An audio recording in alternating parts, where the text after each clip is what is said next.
Hello guys, and welcome back to my YouTube channel. I know how much you all love music, and I also know how much you all love English. So in this video, I decided to combine two things that you guys cherish the most and make this video about 4 trendy songs in English. The songs we'll be talking about today are Don't Blame Me by Taylor Swift, Dandelions by Ruth B, Habits by Tove, and I Ain't Worried by OneRepublic. So let's begin. The first song I want to talk about today is Don't Blame Me by Taylor Swift. So in this song, she's saying, toying with them older guys, just playthings for me to use. A plaything is a person who is treated without any respect and is seen as amusing. Let me give you another example how people might use the word plaything. Men's magazines often treat women as playthings. You do not consider me a prospect, but a plaything,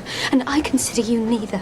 Now let's look at this beautiful line here. I once was poison ivy, but now I'm your daisy. Guys, this song can even help you learn plants in English. Isn't it cool? That's exactly why I love listening to music and learning languages this way. So poison ivy is a climbing plant that is native to North America. I actually really like houses that are covered in ivy, not the poison one, of course. A daisy is this beautiful flower with white petals. And guys, listen to me very carefully now. There's a really famous game a lot of kids play, and even adults, that is called He Loves Me, He Loves Me Not. So we take one daisy and then we start pulling the petals out and saying, He loves me, He loves me not. He loves me, he loves me not. And this way, especially kids, they determine if somebody is into them, you know. It's kind of funny, but this is the flower people usually use to play this game. Now let's take a look at this final line. And baby, for you, I would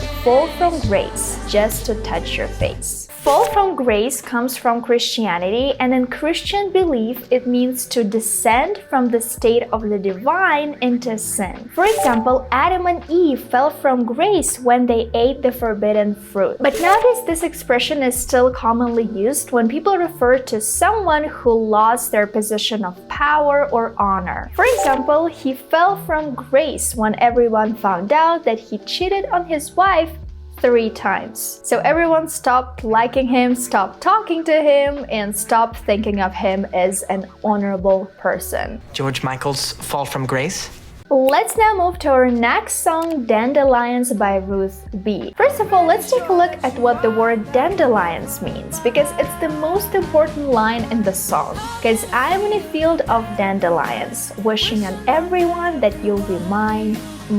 And again, guys, it's a plant. So see how we can learn so many different plants and flowers just from songs. It's a bright yellow flower and it becomes white and fluffy, and people in my country, and I think in a lot of countries too, let me guys know, they pick it up and then they blow on it and they make a wish. Do you guys do the same thing? Let me know in the comments. And guys, overall, this song is extremely easy to understand, and I recommend it to everyone with a lower level in English, and to just everyone in general, because the song is amazing. But especially if your level in English is a little bit low and you're a little bit scared or not sure if you're actually gonna enjoy the song, this song is definitely for you. Now let's move on to Habits by Tove. In the song, she says, I get home, I got the munchies, binge on all my Twinkies. Munchies is an informal word that means a snack. So munchies,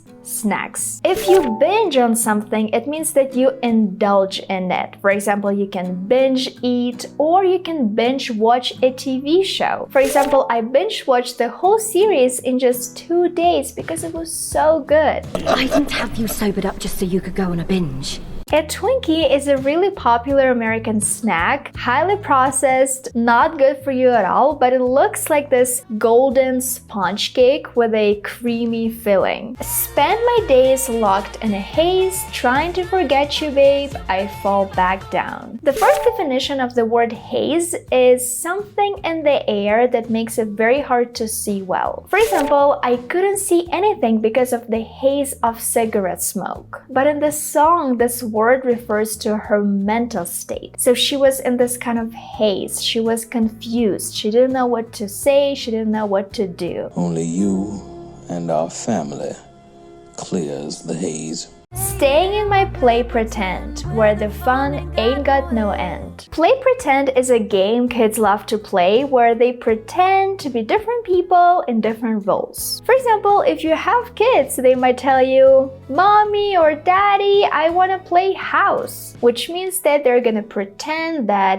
they are parents, they're adults, and they might even take a baby doll and, do this, pretend that they are parents themselves. Let's play pretend. But what is also interesting here is that she's using a double negative. Ain't and no. Oh my god, guys, this is so not grammatically correct. Actually, guys, it's very common in informal English to use double negatives to prove your point, to emphasize something. Ain't can be used instead of don't or doesn't or am not, aren't or isn't, and it's very often used in songs. And in daily communication, I sometimes use double negatives too. Let me give you a very good example right now. She didn't want to go to a restaurant. She didn't want to stay home. She didn't want to do nothing. I want to emphasize my point that she didn't want to do anything. And instead of saying she didn't want to do anything, I'm saying she didn't want to do nothing. It's very informal, so if you're preparing for the IELTS or TOEFL, please don't use it in writing. In writing, it's definitely going to be a grammar mistake. And now that you know what the word ain't means, let's move on to our final song, I Ain't Worried by OneRepublic. I'm stepping to you toe to toe. I should be scared, honey, maybe so. Toe to toe means standing directly in front of each other. Right, guys? Be careful. These are called fingers, and on your feet you have toes, not fingers. In American English, this expression also means that people are getting ready to fight. They're angry at each other about something. The two families really hate each other, and they're getting to the point where they're toe to toe. I don't know what you've been told, but time is running out. No need to take it slow. The whole mindset of the song is that youth is fading and time is running out. Also, there's a line where they say that you should spend your time as if it's gold, which is also a great way to phrase what they want to say. So from this song, we can learn that every moment and every action counts, and we have to be responsible with our time. We have to be responsible who we spend our time with and how we spend this time, because every second is valuable, and every second is especially valuable when it comes to learning something new and when it comes to learning English. So I think now is the best time to wrap up this video and wish you guys an amazing time learning English with music. If you have any suggestions, any recommendation when it comes to new songs you want me to teach you, to explain to you, let me know in the comments. If you like this video, make sure to give it a thumbs up and subscribe to my channel. And I'll see you guys in my next video. Bye!